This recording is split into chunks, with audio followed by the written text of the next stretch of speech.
apa sebenarnya yang dimaksudkan dengan nur ini? Jadi sebelum kita menjelaskan apa yang dimaksudkan dengan kalam hikmat ini, perlu dulu kita fahami secara ringkas tentang nur ini. Nur dalam bahasa kita artinya cahaya. Cahaya, kalau sesuatu tempat itu gelap, dia akan jadi terang. Itu nur dengan erti kata atau dengan makna zahirnya. Tetapi dalam penggunaan istilah tasawuf ni, nur ini adalah merupakan bahasa majazi, bahasa pinjaman.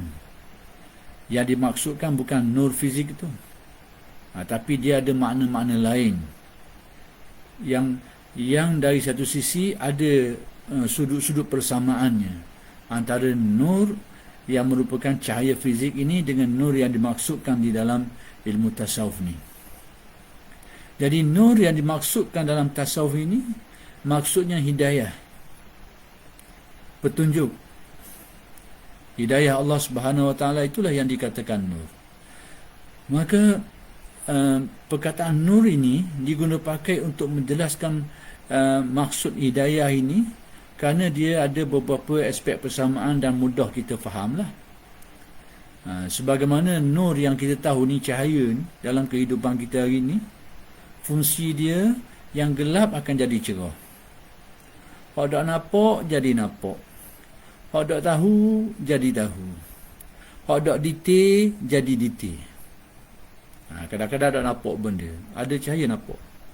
Kadang-kadang nampaknya sama-sama, ada cahaya jadi nampak terang. Kadang-kadang nampak dak detail, nampak lebih kurang saja, tapi bila ada cahaya, kita nampak secara terperinci, mendetail tentang suatu perkara itu. Itu tamsilan mudah. Maka hidayat Allah Ta'ala ini ditashbihkan, diumpamakan seperti nur ini. Dari segi fungsi, dia akan menerangi hati manusia, kalbu manusia diterangi. Hak tak tahu jadi tahu. Kemudian hak tahu secara umum akan tahu secara detail. Hak tahu secara tak berapa jelas akan jadi lebih jelas. Hak tahu secara tidak mendalam akan menjadi lebih mendalam. Itu fungsi nur. Jadi istilah nur ini digunakan pakai dalam istilah tasawuf adalah sesuatu yang sifatnya maknawi. Jadi penggunaan ini, nur ini sebenarnya ada di dalam Al-Quran.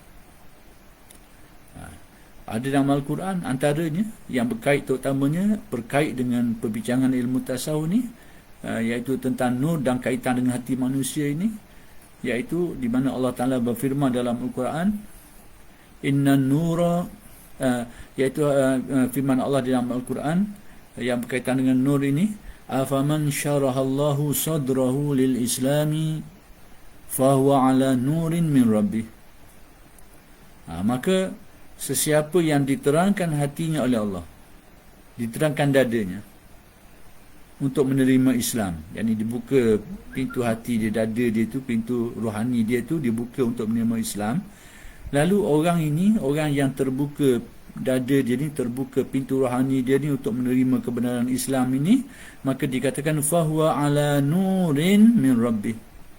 Dia ini sebenarnya berada di atas cahaya dari Tuhannya. Jadi perkataan nur ini digunakan pakai dalam Al-Quran untuk menjelaskan makna yang maknawi ini.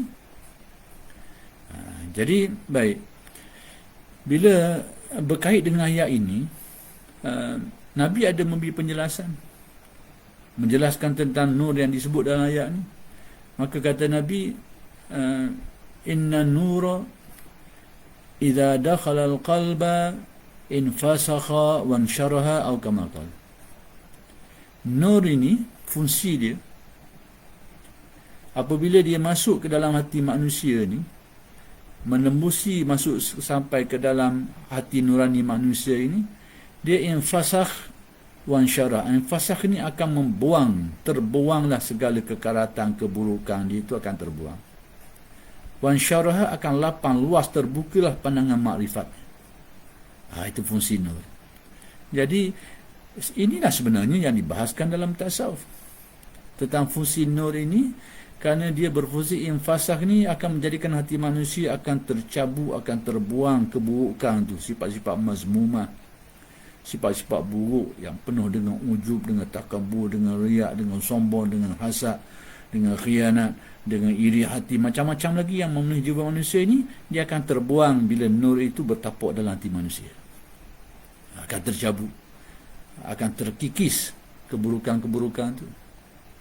Lalu bila terkikis semua ni wansyarah, insyarah ni akan lapang, pandangan mata hati dia tu, basirah dia tu akan terbuka luas, lalu kelihatanlah rahsia-rahsia keagungan Allah yang disebut sebagai malakut.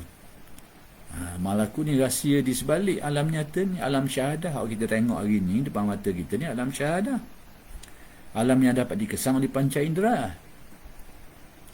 Tapi di sebalik syahadah ni ada alam malakut. Ada orang mungkin tak nak terima, jangan dengar istilah malakut ini, sedangkan dia disebut dalam Al-Quran.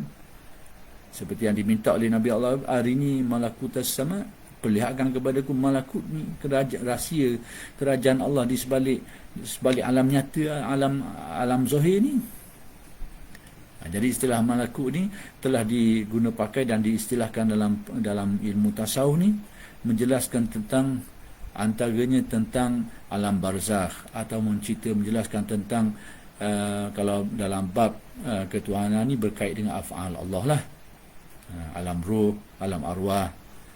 Itu semua merupakan sesuatu yang disebut sebagai alam malakut, sebahagian daripadanya.